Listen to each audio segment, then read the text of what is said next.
and I think an important distinction to make, and it's a message we've been trying to push on the podcast, is you can be an employee and still be an investor, right? It all comes back to this concept of financial literacy and really how to maneuver and manage your money in and money out, right? So I great distinction to make. Absolutely not, trying to bag on anybody in any one of these quadrants. It's figuring out wherever your money is coming in, how do you manage that money to have it continue coming in even, when you're no longer working?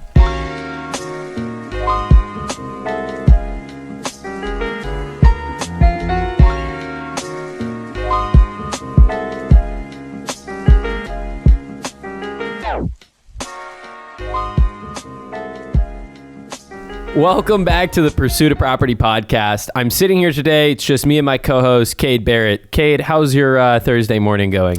Thursday morning's going good, man. We're here in the lab a little bit early, getting some podcasts knocked out, and I'm excited because we're talking about a book today that everyone's probably at least heard of at some point.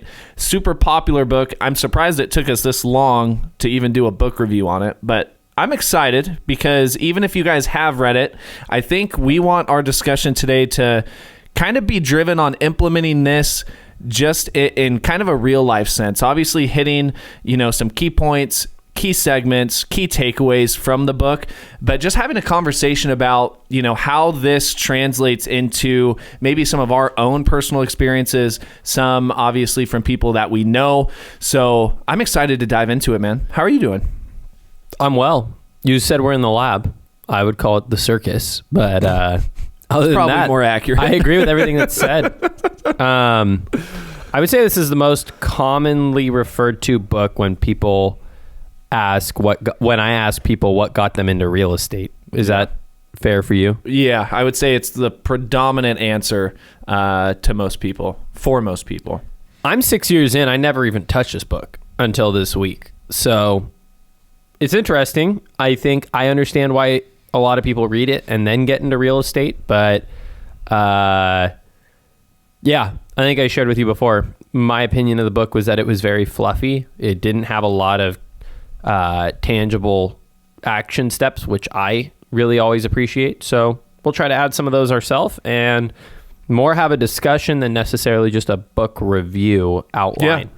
100%. And I know we were talking a little bit before the podcast and before we reveal the title. I think that's you made an important point, right? Obviously, throughout a lot of these book reviews we've done, mostly positive. We've had a couple kind of meh book reviews, obviously across the whole spectrum, right? From some that are just really, really simple, maybe contain a good amount of fluff, to some that are really more technical, right? And I think that's the beauty of doing these book reviews, is that there's something for everybody in here, right? Whether you're just starting out, kind of have no exposure, at least from me and you being, raised in more traditional families with not a lot of entrepreneurial influence, right? To picking up maybe something like this book to, at least kind of open the door a little bit and then later on pick up some more technical stuff. So which book are we talking about today? We are going through Rich Dad, Poor Dad by Robert Kiyosaki. Let's lead with the critiques because I didn't know about him because I didn't read the book, but some people may tune out hearing his name. He's kind of like Dave Ramsey. Yeah. So some people are going to have a negative connotation to Robert Kiyosaki. Yeah. I guess my take would be it looks like he's had some bankruptcy issues, some credibility issues. Yep. Sometimes it's important to take into account who's talking and who's giving the advice, but I would say regardless of the bankruptcies and maybe financial hazards he's had, a lot of the ideas here are still good concepts, and I think implementation was probably the problem. Yeah, absolutely. And so diving right into it, obviously it's right there in the title, Rich Dad, Poor Dad. And to clarify for people maybe who haven't read the book, are not familiar with the book, essentially setting the stage for what Robert goes through in this book is there's his biological father, right? Who is a lot like even my dad, right? When I look, who was well educated, holds a PhD, worked as a government employee, right? Has a lot of academic achievements. But Robert essentially says, his biological father followed the traditional path of working a steady paycheck, saving money, avoiding financial risks, never really taking a dip into, building true wealth, exploring financial freedom, and that sort of a thing.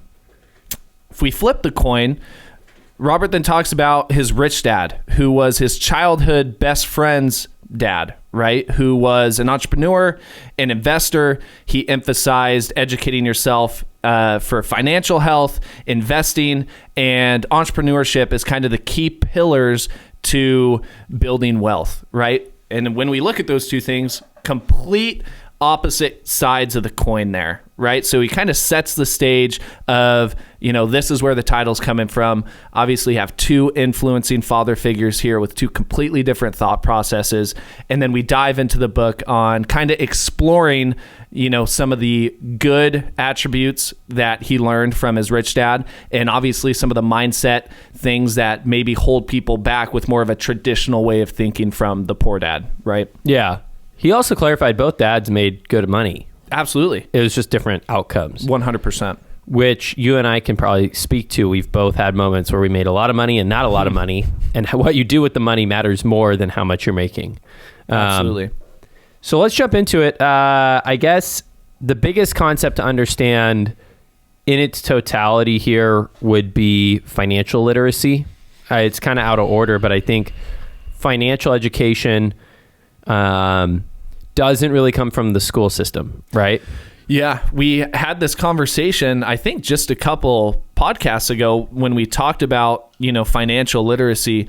And, this is an argument, of course, that we've talked about before. We don't have to dive into it. We've talked about it a lot before, but really the value that's pulled from the traditional educational system, right? When we're talking about, post-high school, college degrees, even post-college degrees, and stuff like that, where, Robert's highlighting one of the key things that's missing in that whole system is financial literacy. And I think especially as we look at, just some of the basic financial stuff, right? And we'll get into this a little more. How would you describe financial literacy? Like if we had to describe a definition right here on the spot. It's a really good question. Let's try to piece it together. Yeah. I would say it might be something like financial literacy is the ability to read and understand money in versus money out. I think that'd be completely fair. Not only being able to understand and navigate it, but also be comfortable with it. Because I think a lot of people get scared with the concept of, money of itself, managing money, numbers coming in and numbers coming out.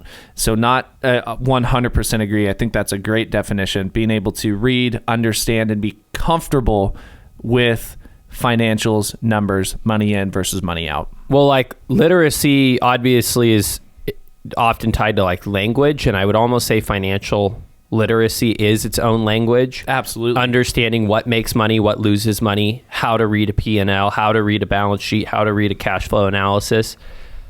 I think if you take nothing away from this book, understanding that you need to educate on that is paramount, because it's not just investing, it's not just making money, but it's like how you even run your own family, and the differentiator between his rich dad and his poor dad was his rich dad made a lot of money, spent a lot of money, and his poor dad, or his rich dad, do I have these backwards now? His poor dad did not know how to keep his income. His rich dad learned how to invest his income. And I think if you take nothing else away, that's really it. Yeah. And when we're talking about the educational system, right? And we even have two sides of the coin here, right? As somebody who's gone through, kind of that post-high school, college education, and then now is back in it, right? I think being able to attest to, when we talk about financial literacy, I learned 199% of my financial literacy by being in business, from our mentors that we started with in this business, from networking with other high-level entrepreneurs and business owners, compared to the 1% of stuff that I maybe picked up in school.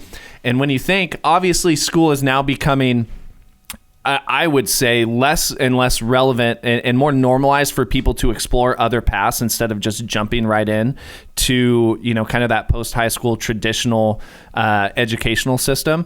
But it's unfortunate because that, even though that's just now starting to become a little bit more normalized, there's still a whole group of people there who are not getting exposed to true financial literacy and financial habits, which is super unfortunate. You know what I mean? I may be off base here too, but it almost feels like the upper class always kind of leads the charge in education decisions.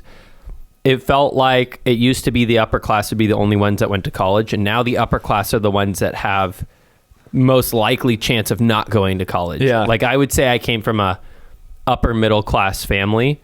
I didn't really know it because we didn't live lavishly, but like, I didn't have to worry about food on the table. I went to school. I had a ride to, a car to share with my mom and my brother. Yeah. We weren't by any means like super wealthy, but we definitely weren't struggling.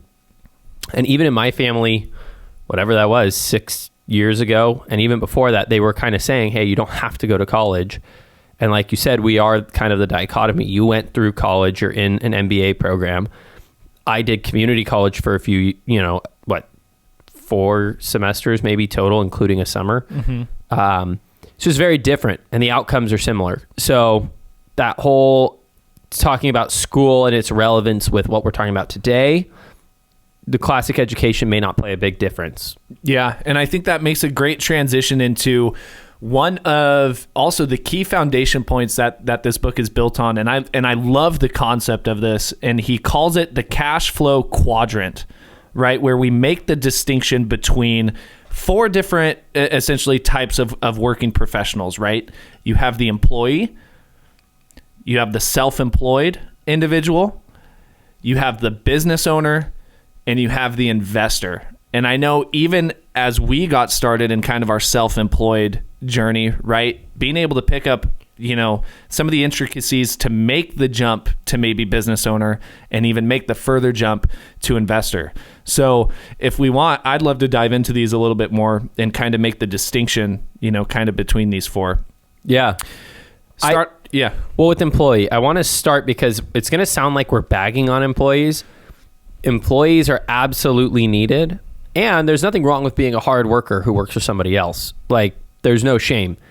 But I want to put that caveat because I don't want to piss anybody off thinking that we're somehow looking down on this. No, not at all. And I think an important distinction to make, and it's a message we've been trying to push on the podcast, is you can be an employee and still be an investor, right? It all comes back to this concept of financial literacy and really how to maneuver and manage your money in and money out, right? So I great distinction to make. Absolutely not, trying to bag on anybody in any one of these quadrants. It's figuring out wherever your money is coming in, how do you manage that money to have it continue coming in even, when you're no longer working, right? Right. So you already made the distinction for employee. Obviously we kind of throw this under the umbrella of a traditional 9-to-5, right? Working for somebody else, whether it's corporate, whether it's a government job, teachers, police, exactly. nurses, engineers, you're doctors. on a W-2, right? Working for somebody else, right? Making the jump to self-employed, typically, can throw under the umbrella of like 1099 people, right? Self-employed. Sole proprietors. Proprietors, right? I would throw a lot of real estate professionals. Realtors, lenders, escrow officers would be employees. But yeah, a lot of people in the real estate industry. Under, that self-employed umbrella. Now, I'm curious, what main distinctions do you see as we now move to talk about what a business owner means? What's the difference between a self-employed individual and then a business owner?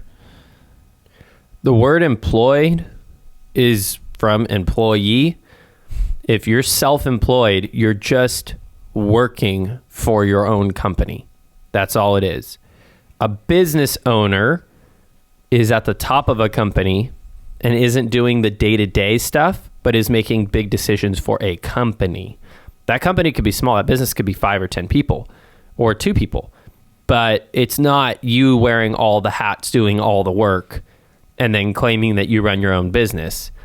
There's a distinction between that guy and the guy who's sitting, who has people doing tasks, and you're managing those people and making sure they're doing their things, but you're not the guy going out and spraying the house for, bugs, right? Yeah, the phrase I think is most applicable here for self-employed individuals who make the transition and jump to business owner is delegate to elevate, right? Where if you are self-employed and like you mentioned, wearing all of the hats in your business, you're doing everything within your business.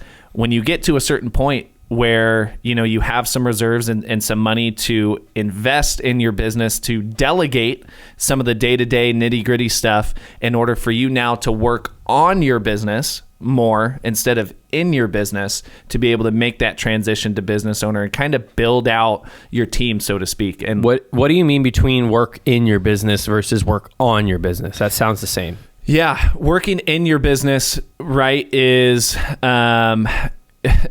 like we mentioned, wearing a lot of the hats in the nitty gritty, right? You're doing the income generating, you're going out and if we're talking about real estate professionals, right? You're managing all your financials, you're doing all the marketing, you're on the phones, lead generating. Essentially in your business is meaning you're doing everything in your business in order to keep it functioning, in order to keep the money coming in. You're doing all of those aspects of your business, right? When you're working on your business, when we're talking about the sense of real estate professionals, some examples that I can think of are going out and networking to raise private money to bring in to grow your business, right? Working on the business in a sense of how do I take it from its current stage to elevate and bring it to the next stage, and then the next stage, and then the next stage, right? So yeah. I'm curious if you have any other better examples. I feel like the most succinct way for me when I think of it is working in your business is being the facilitator of the service that you're providing, and working on your business is creating systems and setting a direction for your company to grow to. I love it.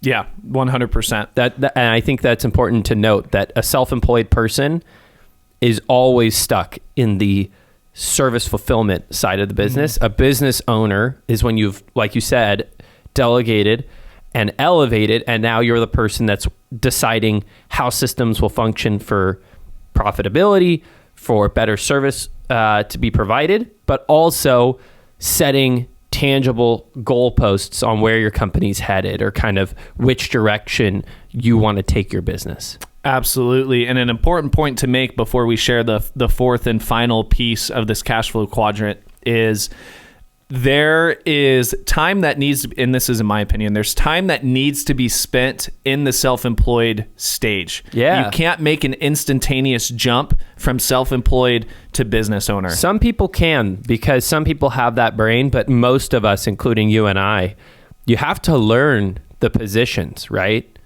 To know how to take that company to the next step. How can you expect to delegate some of the tasks if you've never been in the trenches and paid your dues and done those tasks yourself to where, you can do it like the back of your hand, right? How can you expect to delegate and teach somebody else to do, the lead generating or something like that if you haven't been in there doing it yourself? Think about all the stories where the guy starts as the janitor and becomes CEO and runs a successful business, right? There's a lot more of those than there are. They walk into something and all of a sudden it booms and they just make all the right choices. 100%. It's nice to know how every piece of the engine works so that you know where the issues are, or when you hear feedback from your technician, you know what they're talking about. Absolutely. And the fourth and final piece, we've got employee, self-employed, business owner, and now investor. And the ominous investor. I know. And like we talked about, you can be in either one of these first three stages and still, again, with the foundation of financial literacy and financial education, still be a quote unquote investor, no matter which other quadrant you find yourself in. And with no matter how much money you have. This was something I thought about when I heard this book, was thinking about how to identify opportunity, right? Investors, that's their whole thing, is they identify opportunity. Identify an opportunity. And the other piece that I really like is having your money work for you. God, I hear that so much from people who read this book. Having your money work for you rather than working for your money. Now, again, obviously, when we look at these three things, obviously, when we think about working for money, typically falls more under the employee quadrant, right? But again, that doesn't mean that the money that you are making working for somebody cannot then be put in a income producing vehicle or an asset, which I think we'll talk about here soon, in order to have that money you've made go and work for you to continue cash flowing and bringing in more money. I have so many points in my head I want to talk about, so I'm going to try to be Let's do it. Chronologically well set here. Investors, right? I said already, no matter what income you have, you can be an investor if you're able to identify opportunities for growth. One way you could do that is if you're identifying, like you're bird dogging houses or projects, and you're taking an opportunity to a group of people who can actually do it. That's a great way to start making income at the start, but it doesn't have to be all real estate. The idea that came to my head is, what if you have a friend who has a successful, like a semi-successful pressure washing business, but they're having a hard time doing all their jobs? Well, what if you're in there and you front the cost of getting the new equipment and they get the cost of bringing on a new employee and training the employee, and you're giving them a split of whatever the profit the company makes from pressure washing that driveway? Mm-hmm. Well, that's only like $250. But if you know that the person who's running the business has a good business sense, they're getting clients, they're fulfilling it, they're getting good reviews, $250 investment could make back $250 and then make you $5,000 that year. That's a huge return.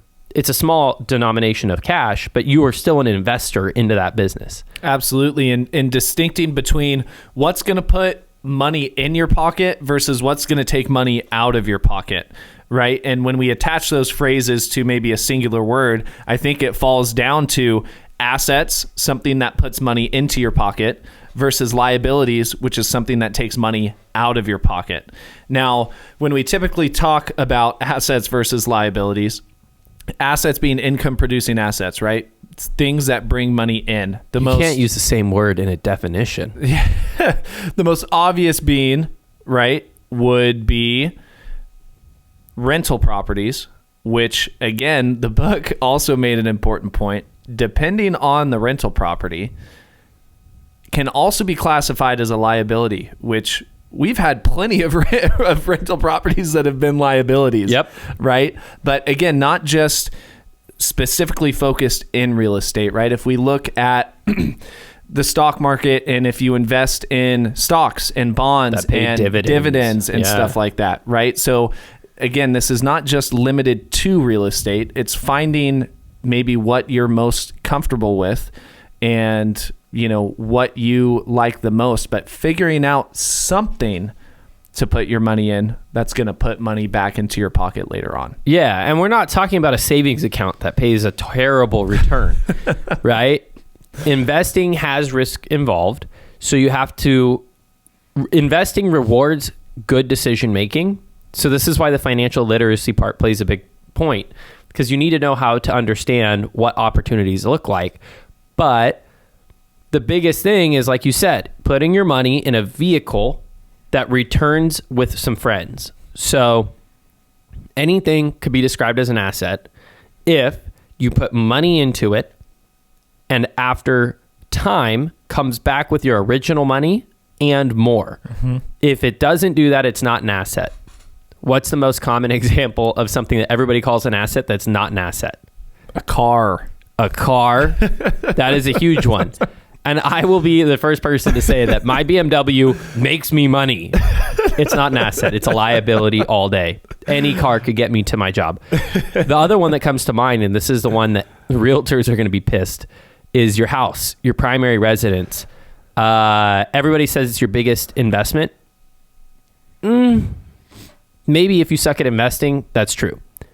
but it shouldn't be. Your house doesn't bring money back consistently. Yeah, I think, and this is a super big point of contention, right? Because again, people who are familiar in the real estate space, somebody who's super vocal about this is Grant Cardone, who says you should never own your own home. You should always rent your primary home, and it's because of this. It's because of that exact concept you just covered. And I want to rewind a bit because you threw out the word risk, and there's a quote in the book that says the biggest risk you can take is not taking any risk at all, right? If we just continuously live in this bubble, calling it the comfort zone, right? Not expanding to learn new things, become educated on new things. Any asset, any type of investing is going to be associated with some level of risk. There's no investing that has 0% risk. I've never bought a house that made me money that I said, there's no way this goes wrong. This is there's no 1000% certainty. There's always a level of risk in whatever investing you do. And I think the sooner people can wrap their mind around that is the sooner that they can actually take the jump to utilize this financial literacy, financial education, research, educating themselves to find that investing vehicle that they want to use. Yeah, the biggest reason why people don't get out of the rat race, and again, the rat race is the 9 to 5, the paycheck to paycheck lifestyle, is they're too scared of losing what they already have, right? You and I have lost a lot of money. A lot. Yeah. The only reason we're sitting at this podcast is because we have made a lot more money than we've lost by taking calculated risk. Yeah. I mean, we've talked about it in plenty of episodes when we use this example of real estate investing in rental properties, right? Things that are traditionally seen as assets, investing in properties that then spit us out some money every month.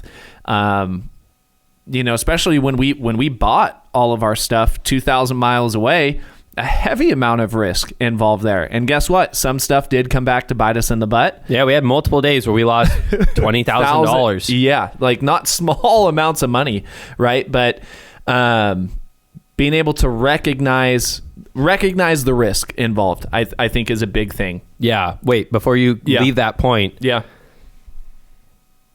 It's very important to clarify.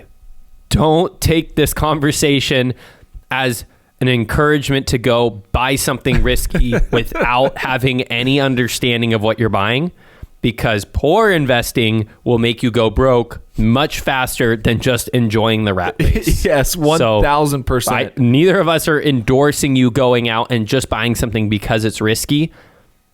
Just don't let riskiness deter you when you do an analysis and you say there's a good chance of success. This is where it comes down to education and educating yourself on the right stuff. And to use this example again of buying rental properties, you and I spent the good chunk of a year, maybe a little bit less than a year. At least 6 months. At least 6 months of coming into the office early before 8 o'clock at 6 or 6:30 in the morning, doing market research for 2 hours on the market that we wanted to go and buy rental properties in. For the bare minimum of 6 months, we put in that time to educate ourselves before going and buying rental properties where we did, because we wanted to educate ourselves on everything, the benefits, the risks, making sure all of our foundation was solidified, our feet were underneath us before we pulled the trigger on something. And we still lost money on some of the purchases. We're currently 5-4, which is not a playoff team. It's a winning record though, baby. But damn, it's better than being a fan. Hell yeah. That's all right, dude. So what was the next thing you wanted to talk about? I just wanted to clarify a point on the rat race, because you sharing that essentially, and I think an important piece here is not only 9 to 5 people can experience the rat race. I know plenty of self-employed individuals who are stuck in the rat race, right? This rat race is essentially a concept where you're trapped in the cycle of where you are working hard to earn the money, but your expenses and your debt is equaling or greater than all of the money you're making. And that can affect you in really any one of these 4 portions of the cash flow quadrant: as an employee, as a self-employed individual, even as a business owner, and even as an investor too. Yeah. Right. And it comes down to, we did a great episode a couple I was episodes about ago. to say this. Yeah. With, the green, yellow, and red pen. Figuring out and getting educated on your own finances and financials to see money in versus money out. You are running a business with your own personal life. He kept saying, mind your business, like mind your own business. And he kept talking about, regardless if you're an employee, as a teacher for a school, or if you're running a Fortune 500 company, everybody's family is a business. You have to understand your income versus your expenses, your cash flow, and how you are going to lower your expenses, raise your income so that that cash flow quadrant gets way bigger, and you use your cash flow to buy income producing assets. And it's just like anything we talk about. Compounding interest plays a huge part. So the sooner you do this, the bigger the reward will be. Now, also a really important point here while we're talking about this is, how do people who may find themselves and can acknowledge that they're, stuck at, at some level in the rat race, right? And they want to transition, they want to invest their money, they want to make that immediate jump. I think the important first step to make here, and Robert outlines it in the book, is the importance of first building an emergency fund. Because I don't know if you guys have seen it or heard it, but this number, and it's always a similar number, right? But most Americans, I don't even know the percentage, I know it's over half because they throw this out all the time, cannot account for a $500 emergency. Yeah. When it pops up. A $500 emergency, more than half of Americans cannot deal with that comfortably when it pops up. Well, I'm going to share something that happened this week because it pissed me off. But my neighbor's kid broke one of our car windshields. Didn't tell us. They handled the whole situation poorly. But finally, they admit to it. And the dad, my neighbor, offered to pay for half the windshield. His kid breaks a windshield. He offers to pay for half of it. And I was so frustrated because growing up, I broke a ton of neighbor stuff on accident. And for better or for worse, my parents always had to pay for it. So I always had this expectation that somebody breaks my thing, they're just going to cover it. And I was venting to a friend of ours, and he goes, hey, you don't know what that guy's financial life looks like. You can afford to pay for half of your car windshield. You have no clue if he can afford to pay for half of that windshield. And I was like, damn. And he referenced that stat, and I was like, that's facts, dude. I didn't think about it because I live in a decent area. He drives a nicer car than me, two of them. He's got his house at a cheaper interest rate. I'm like, he's got to have cash. Not everybody keeps their money and saves and pays attention. And so that's what I was going to say is self-discipline. You know, you have to discipline yourself if you want to get to a point where you can build up an owner's reserves. You can't have the nicest stuff. You can't do all these things because you have to live within your means. Well, and when we talk about the concept of keeping up with the Joneses, right? Keeping up with the people across the block in your neighborhood who are always buying the newest cars, the newest stuff, the newest phone, the newest laptop, right? And it's a concept of the rat race where people then feel like they need to go out and get the newest stuff, get the newest car, get the newest phone, get the newest laptop, right? To keep that image of, you know, being rich, when in reality, all the money they're making is going out the door as fast as it's coming in and then some. It's right? like being on a treadmill. Yeah. Like, and you have to think of it that way. Or, I mean, a hamster wheel, right? Like, the second you stop running, you're done. You don't want that life. And businesses want you to have that because you work harder as an employee if you have no savings. You're not going to quit your job. That's for damn sure. And they don't have to pay you more because you're stuck. You don't really have a better option. Yeah. So, and when we talk about this concept of an emergency fund, if you guys haven't listened to our podcast a couple episodes ago, I think it was like 4 or 5. Do you know the title off the top of your head? Financial literacy was literally on it. Financial literacy. Go listen to that. We talk in depth about building an emergency fund, what you need to consider when building an emergency fund, and having that needing to be step one before going out and make the jump. Go back, listen to that episode. I think it's a perfect complement to this, book we're talking about today. So let's go. I wanted to talk about one, we talk about figuring out how to build this initial level of education, right? Both for financial literacy, financial education, right? And kind of getting your feet underneath you just to be exposed to this whole other world that probably a lot of people, I know a lot of people haven't been exposed to. I know at least a lot of our listeners have been exposed to it in one way or the other. But even more important for those who do have some sort of concept of some of the stuff we're talking about today, the importance of ongoing education and the importance of being able to be adaptable, right? And I'm going to use the example that we've shared before. When we get hit with a bill from one of our assets of a rental property for $20,000, where we could have thrown in the towel, cried a fit, and turned around and walked out the door, instead, we took that and adapted to the situation that we were given, right? The situation was out of our control, right? The situation is what it is. No matter what we did, what's done was done. It was out of our control. But what was in our control is how we could have responded and how we adapted to getting that bill thrown, on our desk, right? So the importance of continuing to educate yourself, not only on your own personal finances, financial habits, financial literacy, but continuing to network and meet with other people who are in this space of investing to continue to learn and see what you can implement into your own family's financials in order to keep growing. And instead of, again, because you can also become stagnant and in a hamster wheel.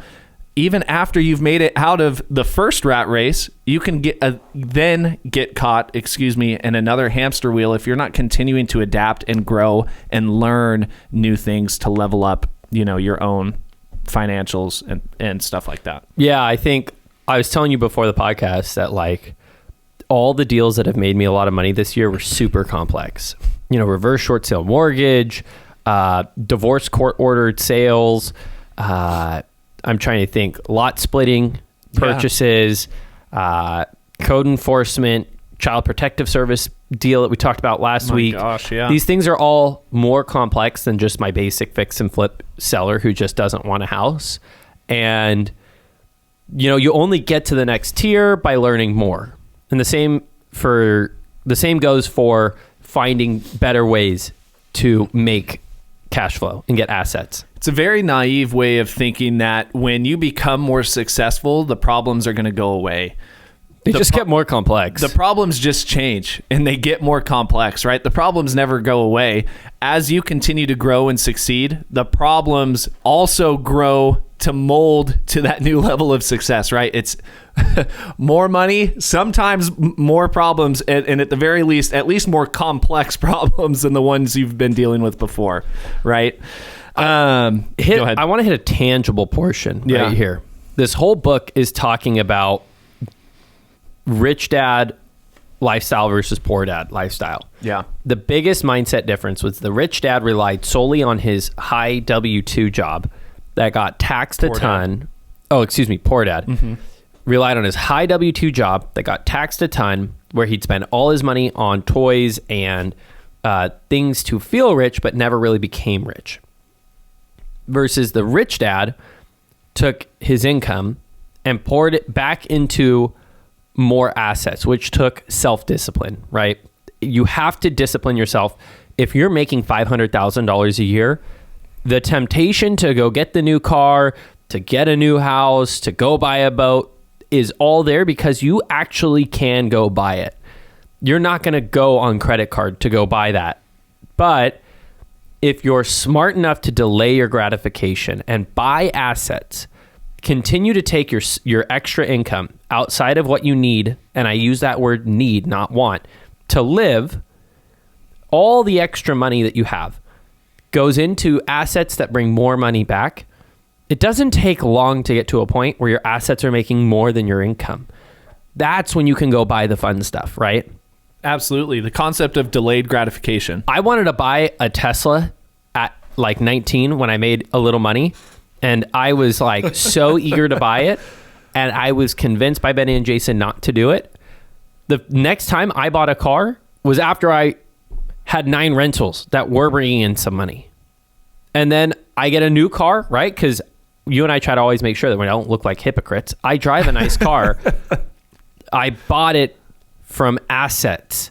There's a very different feeling when you bought it from assets versus you buy it from jumping the gun. Yeah, 100%. And even as I think I talked about this in the same episode we keep referencing, but even as somebody who went out and bought the new truck and had the resources to go and do that, having the financial discipline to say, okay, even though this can be paid for and I'm not being squeezed tight, this season that we're heading into, I want to double down on my business, being able to get rid of that and go back to my older paid off truck, that I keep driving around with 220,000 miles on it. You know what I mean? It's self-discipline. 100%. And humility, dude. Like, yeah. I don't think anybody really judged you from going from one truck to another, but I bet internally you really enjoyed driving that other truck. Of course, dude. I'd be lying if I said I didn't. And going from somebody who drove a Range Rover to a brand new 2022 truck to now back to kind of the truck you had in high school. Exactly. 100%. I think that's the biggest point that this book really does a good job of hammering in. And I think, again, that only comes from financial literacy of understanding why you discipline yourself. Mm-hmm. Yeah, I think as we wrap this up, man, I know we shared a lot of great content at the beginning. I think for those of you who are listening and may not have this initial concept, who either haven't read the book, are not super comfortable and in tune with financial education and your own financial literacy, I think getting started with this book, it would be an absolutely great idea. I think it's a great introductory book. Most people in our space, I would even assume at least even most business owners outside of real estate who I've met have read this book at some point. So I think it's a great beginner introductory read. Like you said, I think there is a good amount of fluff in there, so I hope we did a great job of highlighting some of the key points and concepts from here to keep an eye on for. But then being able to take this and, again, take this information, implement it, and level up. I think that's the segue right there. All right, time for the number, the review, the rating. Yeah. The stars. Hit us with it. We've been doing it out of 5, right? Or out of 10? Oh, I think 5. I think it's been out of 5. This one's hard. I would say making people feel warm and fuzzy and excited about investing, 10 or 5, excuse me. I think in practical information that you can take to the real world today, 2. 2, yeah. So I would say, what is that, 3.5? Is that in between? I think so. Yeah. I would give it 3.5 out of 5. Yeah, I think, and I hate giving an answer like this, I truly think it depends on on an individual's level of comfort and exposure to some of these concepts. If you have absolutely no exposure, I think this book to pick up as an introductory book, I'd say absolutely a 5. Pick it up, right? The practical and the in tune. If you're disciplined enough to take this information and be hungry enough to go and find that information, you will, right? But for somebody who may be already in tune with some of this stuff, there's really, like you said, no practical know-how and implementation. I'd give it probably a 2.5 or a 3 for somebody who has already a feeling for some of these concepts. So 4? Yeah. Yeah. For you personally? Overall, yeah, probably a 4. And I think, again, based on kind of which bucket you fall into there, just based on your own experience and exposure to some of these concepts, either a higher or a lower score based on that. 100%. I have a new book idea for the next episode. The Art of the Deal. Ooh. Or The Way of the Wolf. We're running out of book ideas. If you guys have some ideas of classic books that you've read that you've loved, we'd love to hear about it. Yeah. This was a book that a lot of people had messaged us about. Yeah. So would love to hear your guys' insights on books that have been influential for you. Absolutely. Next week, guys, we've got an absolute stud who's been killing it in the back half of this year with real estate deals, wheeling, dealing, slinging deals left and right. Stay tuned for next week's episode. It's going to be a great one, and we'll see you then. Awesome. Thanks, guys.